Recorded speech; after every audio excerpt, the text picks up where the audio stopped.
Meu nome é Luísa Peck. Nasci e cresci em Seattle. Meu pai era professor de direito. Minha mãe é historiadora de arte. Meu pai era realmente ateu. Para ele, os estudos e a academia e liberdade da igreja eram a mesma coisa. Então era uma casa muito acadêmica e também muito focada nos estudos. Nosso lar era orientada para o desempenho. Não recebemos amor apenas por sermos nós mesmos. Tivemos que nos sair bem, nos destacar. Faça-os orgulhar. Eu era muito estudiosa desde o início. Eu me saía muito bem na escola e descobri que gostava de aulas de filosofia. E foi aí que eu realmente mergulhei, provando que não havia Deus. Então, lemos Descartes, e ele fazia o quê? Penso, logo existo. Tenho uma ideia de Deus.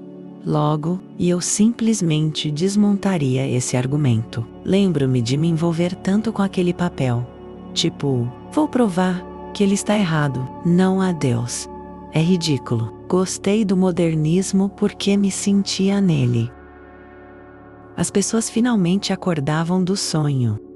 Nesta igreja anglicana, encontrei algo assim, enfrentando a escuridão, enfrentando este universo frio e indiferente, o que realmente existia e não havia sentido na vida. Mudei de escola várias vezes, então quando fui para essa escola secundária privada, no 10º ano todos já tinham amigos. Apenas tinha alguns amigos que eu chamo de camuflagem, amigos para não ficar sozinha. Finalmente, no último ano, descobri a cerveja. E comecei a descobrir onde eram as festas. E indo e bebendo demais. De repente, as pessoas começaram a gostar de mim. E eu gostava mais de mim quando estava bêbada. Então, eu apenas me entregava. Fiz o papel como se soubesse o que estava fazendo. E convenci-os de que era isso que eu era. Mas por dentro, eu era uma pessoa muito nervosa. E agora? O que faço? Como estou agindo? Como faço? Como estou me saindo? Como está a minha performance? É uma vida tão estranha, mas era a única coisa que eu sabia. Me formei em 1982. Cheguei a Nova York e encontrei o Estúdio 54. Existia, sabe, apenas tentava viver o sonho. Só que eu continuava tendo ataques de pânico. Então, vivia o sonho ficando o suficiente bêbada para não ter ataques de pânico. Em certo ponto, peço a um amigo que venha a Manhattan e traga alguma droga. Ele era um traficante na faculdade. E ele veio, trouxe muita coisa. Antes de sair, usamos muita droga no apartamento.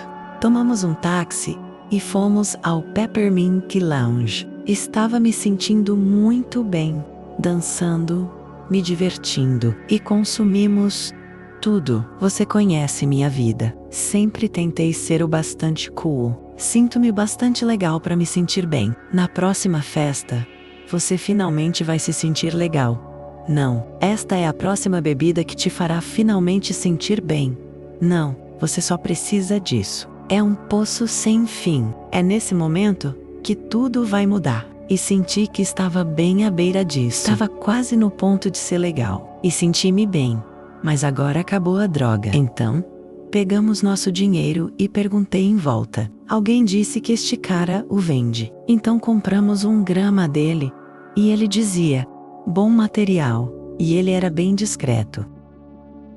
Cara magro em um terno bege de lazer. Começamos a usar, e meu amigo que é traficante disse, isto não faz nada, é inútil. Ele simplesmente jogou o dinheiro no chão, como se tivéssemos sido enganados.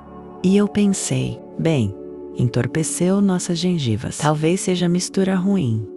E se eu consumir tudo, vai dar alguma coisa. Então, eu simplesmente inspirei e consumi todo um montão. E então, eu gritei no ouvido dele, vou ao banheiro. E mesmo no caminho para o banheiro, comecei a ver essa interferência.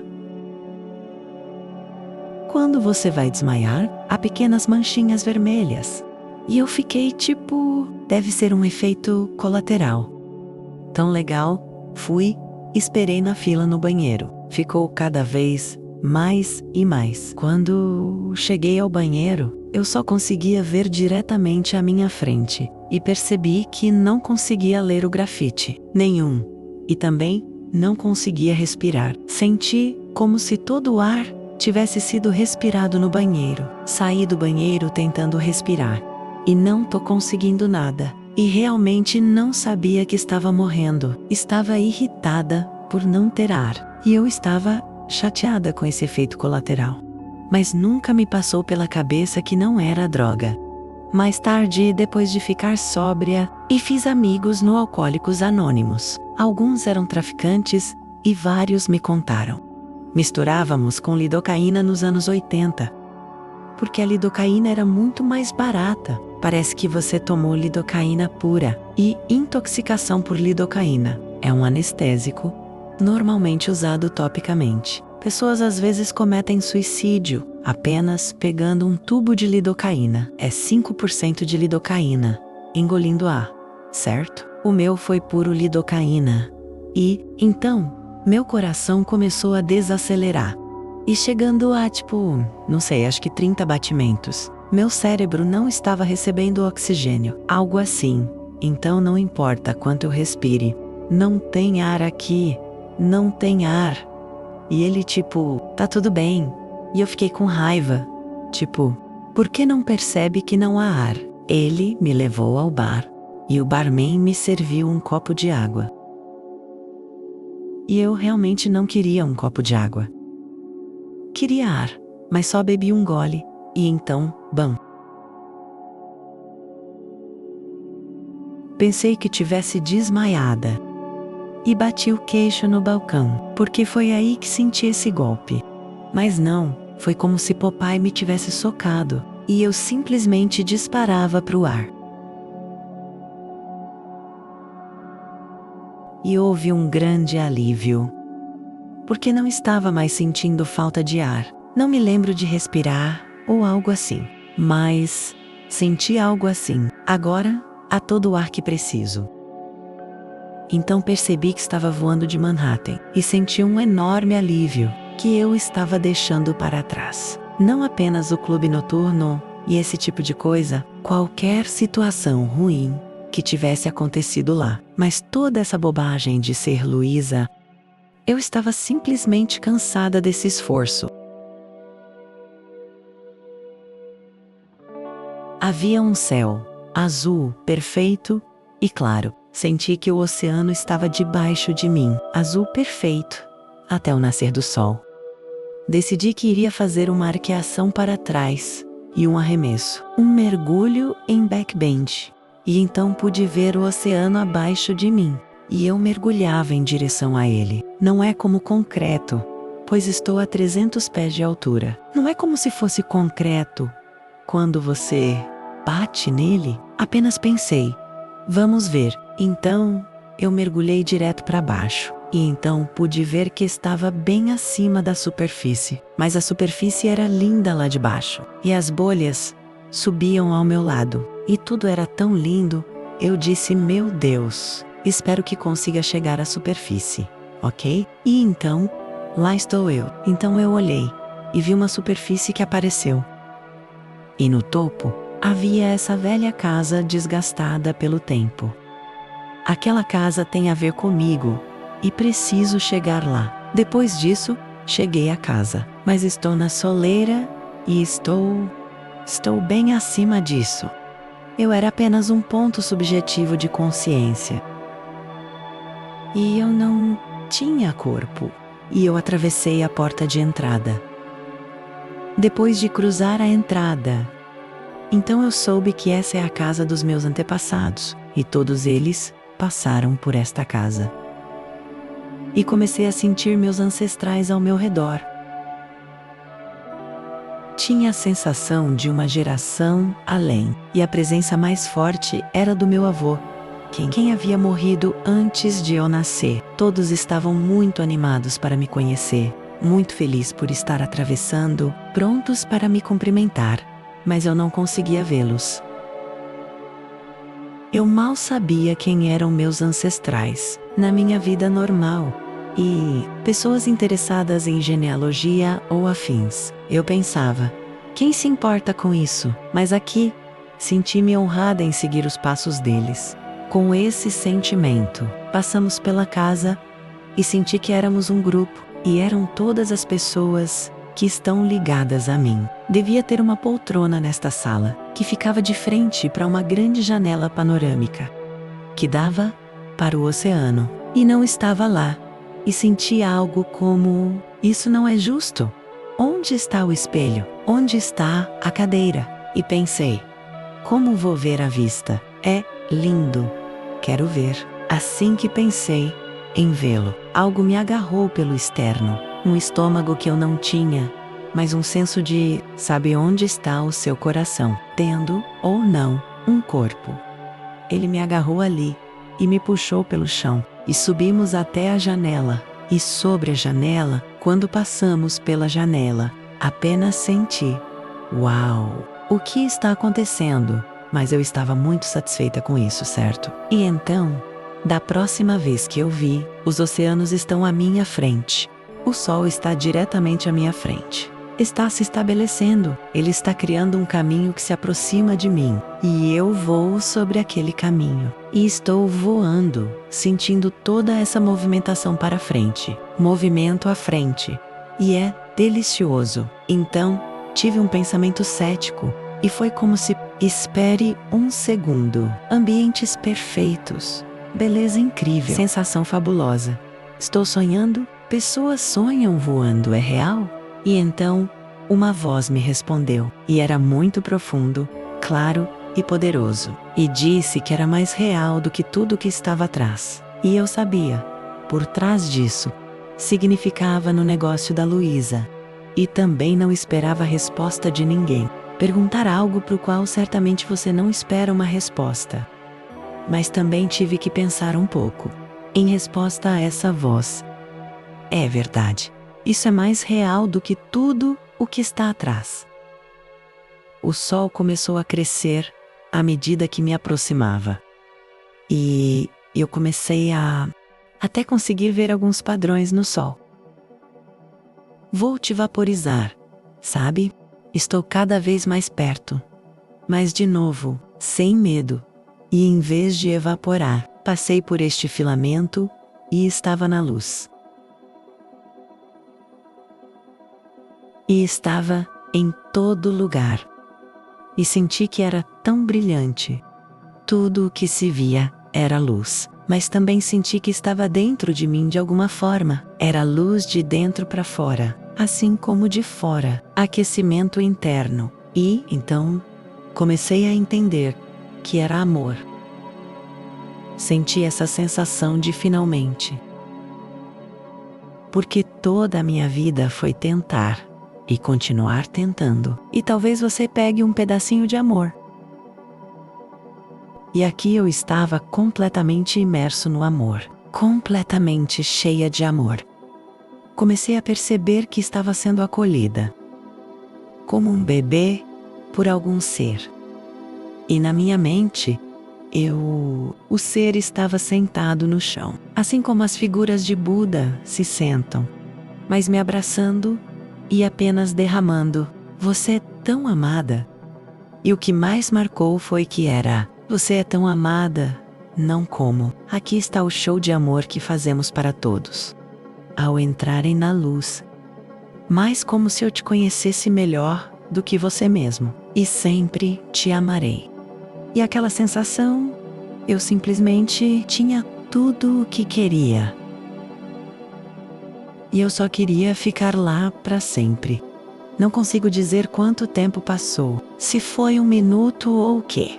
Então, o pai apenas disse, você não pode ficar, ainda não terminou. E foi para a escuridão. Eu fiquei perplexa. O que você quer dizer com que não posso ficar? O que você quer dizer com que não terminei? Então gritei não com todas as minhas forças. E tive um pensamento tipo, se você se lembra de ser criança e pensando assim, vou ter o maior berreiro, e eu vou simplesmente mostre-lhes que não podem fazer isso. Foi assim que me senti. Queria chutar.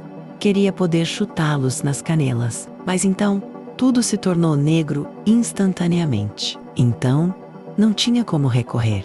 Na escuridão, senti também a sensação de cair. E quando senti a queda, foi a primeira vez que senti medo. Eu senti medo ao cair, e eu não sabia o quanto iria cair, ou o que ia acontecer. Comecei a ver essas figuras de bastão, e eles eram como desenhos de giz. No fundo, uma das figuras de palito começou a se aproximar, e de alguma forma, sua cabeça circular, parecida com um prato de jantar, e ele pergunta quantos dedos, qual é o seu nome? Então, gradualmente, percebi que ele estava me falando. Então, lembrei do mundo. Quando retornei à realidade, todas as figuras de palito se transformaram em todas as pessoas na multidão, ao nosso redor, certo? E ele era, é claro, o barman. E eu acabava de voltar à vida. Foi o maior fracasso. Lembrei que estou de volta à marionete de carne. Agora, tudo é manual. Tudo voltou a essa estúpida memória. Tenho uma ideia de como as coisas funcionavam. Foi algo do tipo: você está brincando? Não vou voltar a essa encenação. De jeito nenhum. Estava deitada no chão. Havia pessoas por todos os lados. Tantas quantas eu conseguia ver. Muitas pessoas. E eu não entendi bem porquê. E havia muita água ao meu redor. Pensei que eles estivessem como nos filmes, por assim dizer. Jogaram água em mim para me reanimar. Na verdade, era suor que estava escorrendo de mim. Quando voltei a ter vida, o barman estava fazendo massagem cardíaca em mim o tempo todo. Durou cerca de 3 minutos. Depois de tomar um gole, eu me virei de costas. Mas entrei em uma grave convulsão. E eu batia em tudo, tendo uma convulsão. E então, parada cardíaca. O barman iniciou a massagem cardíaca. Ele continuou com a massagem, mas não estava funcionando. E eu fiquei cinza. E minha noção de tempo parecia muito longa para ele, que não estava funcionando. E eu me tornei tão pálida, parecendo um cadáver. E nada como eu mesmo, que ele acabara de dizer ao barman. Sabe, ela se foi. Cubra, desista. Ela se foi, mas ele não fez. E é difícil dizer, nunca o agradeci. Então subimos todos juntos, e eu fiquei tipo, por que estamos subindo as escadas? Vamos subir as escadas. Sentamos lá fora. Estamos sentados neste banco, de costas para a parede. E o barman veio conversar, primeiro com o meu amigo. Daí, pensei em sair. E então ele se voltou para mim e disse: sabe, você demorou muito. Achamos que você não voltaria. E na minha mente, aos 22 anos, entendi que ele tinha feito respiração com a boca, na minha boca. E foi isso que eu pensei. Ele deve ter uns 30. Que nojo. Estou tão envergonhada, então vou apenas dizer sim. Isso é o que fiz, e eu fumava meus cigarros, e é simplesmente horrível para mim. Muitos anos depois, acabei de perceber que ele me deu tudo o que tenho. Toda a experiência que tive, meu filho, apenas 22 anos, estou aqui. Não fiz nada e ele me devolveu a vida. E eu estava ocupada demais tentando ser legal, para reconhecer o que tinha acontecido. De repente entendi que a ambulância era para mim. Isso significava que eu ia para o hospital. E isso significava meus pais iriam descobrir que eu tinha usado drogas.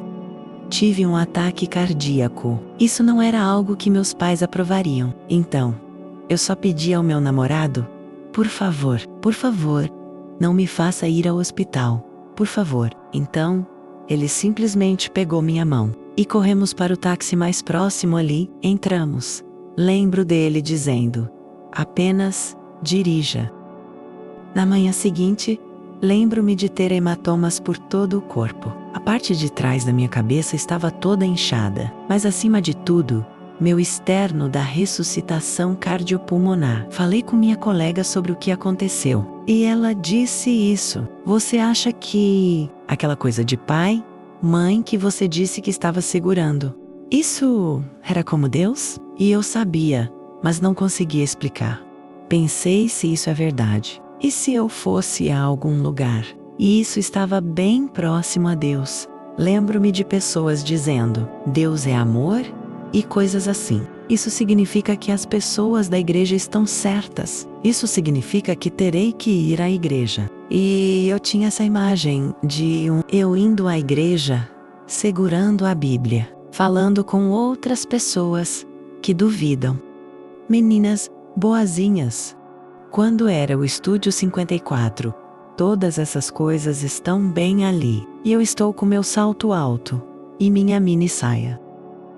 Não vou me transformar numa boa moça cristã. E essa foi a decisão que eu estava tomando, porque não conseguia desconstruir quem eu era. Na verdade, tinha mais a ver com este sou eu. Isto é o que acredito. E se eu reconhecer que isso é real, terei que recomeçar do zero. E eu simplesmente não vou fazer isso. Então, eu contei a história para algumas pessoas, como se era uma alucinação muito legal. Eu simplesmente guardei e tentei não pensar nisso, mas as memórias não estavam desaparecendo. Se eu pensasse nisso, poderia voltar a voar sobre o oceano e ouvi-lo dizer, mais real do que tudo lá atrás. Eu senti de novo, mas eu queria tanto que fosse uma ilusão. Então, por algum motivo, eu exagerei na droga e tive um ataque cardíaco. Talvez, enquanto meu cérebro passava fome de oxigênio, desceu a um único sinalzinho. E essa pequena faísca de sinal pareceu enorme. Apenas foi. O amor é a última faísca a apagar no cérebro. E devo ter vivenciado isso. Foi apenas um fenômeno cerebral, e posso deixar isso de lado e continuar vivendo como sempre vivi. Anos se passaram sem nada de estranho acontecer, e a história era apenas uma história. Meu alcoolismo piorou cada vez mais. Deixei um emprego de professora, porque atrapalhava a minha escrita. Na verdade, isso atrapalhou minhas bebedeiras. Comprei uma cabana de madeira, bem distante no condado de Thurston não incorporado. Consegui um emprego como barista, e eu ficava em festas com os garçons. Eu tinha 34 anos, e eles estavam na casa dos 20. Mas eu não havia amadurecido. Eu não tinha nada de novo. Um propósito para minha vida. Então fui a uma festa, bebi demais. Eles tiraram minhas chaves e me colocaram na casa de um estranho. Encontrei minhas chaves, encontrei meu carro e dirigi para casa completamente bêbada. Cheguei a um local onde a estrada estreitou, passar sobre trilhos de trem, não sei quantos sinais refletivos. Sabe, não me importa o que aconteça, 80 milhas por hora. E eu simplesmente acelerei. Apenas passando pelo meio. Consegui passar e cheguei à minha cabana de madeira. Saí do carro e lembro de apenas me segurando na porta. Era uma noite estrelada e eu pensei, meu Deus, eu sou tão incrível quando dirijo bêbada. Logo após ter esse pensamento, algo parecia disparar das estrelas e me atingiu e saiu pelos meus pés. E foi algo consciente que disse, esta é a última vez que posso te ajudar. E você sabe o que é certo e errado. Então, tão perdida, bêbada, bagunçada. Porque, o que foi isso? E tive um sentimento de culpa, porque eu sabia que o que fizera estava errado. Em algum nível, eu sabia que sabia melhor. E tentei esquecer, mas eu tinha essa entonação de verdade em algum lugar dentro de mim. E essa ressonância simplesmente não parava. Então, ainda fui beber. Ainda fui e continuei ouvindo. Você sabe o que é certo e errado, e foi a última vez que te ajudei. Alguém me ajudou o tempo todo, que eu não sabia, mas meio que sabia. Então, demorei mais um mês antes de ir ao meu primeiro encontro do AA, mas fui. E foi em 29 de janeiro de 1995. Não bebo desde então. Agora sou uma pessoa totalmente diferente do que eu era quando tive a EQM, que há 40 anos. Então parte disso é envelhecimento.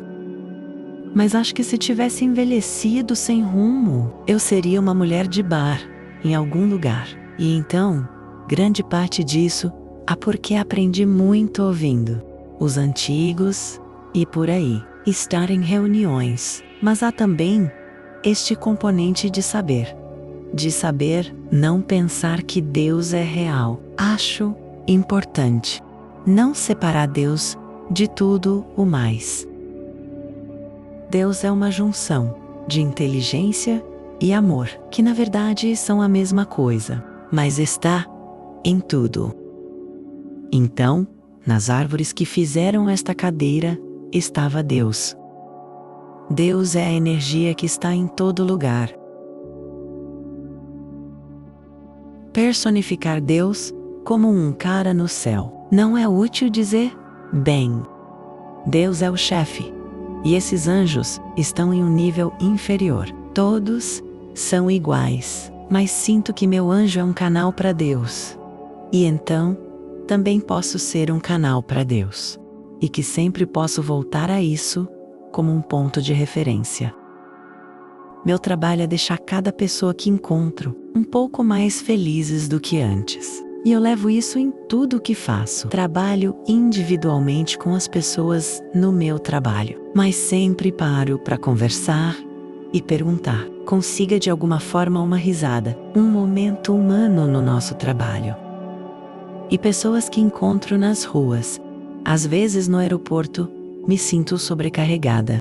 E eu só digo a ele, não consigo sorrir para todos, mas eu sinto que cada pessoa com quem troco essa pequena chama, se eu for positiva, se houver um momento em que vemos que somos ambos humanos, e estou enviando boas energias para você. Estou fazendo o meu trabalho. É difícil ser humano. É difícil ser encarnado na marionete de carne e trocando burburinhos um com o outro. Sinais de que é simplesmente difícil. Também sinto a presença de energias sombrias no mundo, e o ódio gera mais ódio, e o livre-arbítrio é importante. Podemos destruir o mundo escolhendo o ódio. Sabemos o que é certo e errado, e nós poderia ter esmagado meus cérebros em uma pia, árvore ou poste de telefone. Isso é o que ele estava dizendo. Você tem liberdade para fazer isso. Destruir-se se quiser, mas você sabe o que é certo e errado, e você pode avançar. Igual à raça humana como um todo, temos esse horrível ódio, causa conflitos de ódio no mundo. Mas, mais profundamente, sabemos que o amor é o que buscamos. Então Deus quer que encontremos o caminho para o amor. Acho que Martin Luther King acertou ao dizer que o ódio não extingue o ódio. Apenas o amor consegue isso. E nosso sistema límbico de sobrevivência nos diz, não. Ataque-os com mais força do que eles te atacaram. Você sabe, mas Jesus queria dizer, sabe, deles também o seu casaco. Ele está tentando dizer, vire o jogo e encontre um caminho para o amor. E isso é o que Gandhi, Martin Luther King e Nelson Mandela, todas essas pessoas que mudaram o mundo, eles o fizeram ao dizer, não. Não retribua com violência, retribua com amor, para que a outra pessoa veja, eles estavam errados em te bater,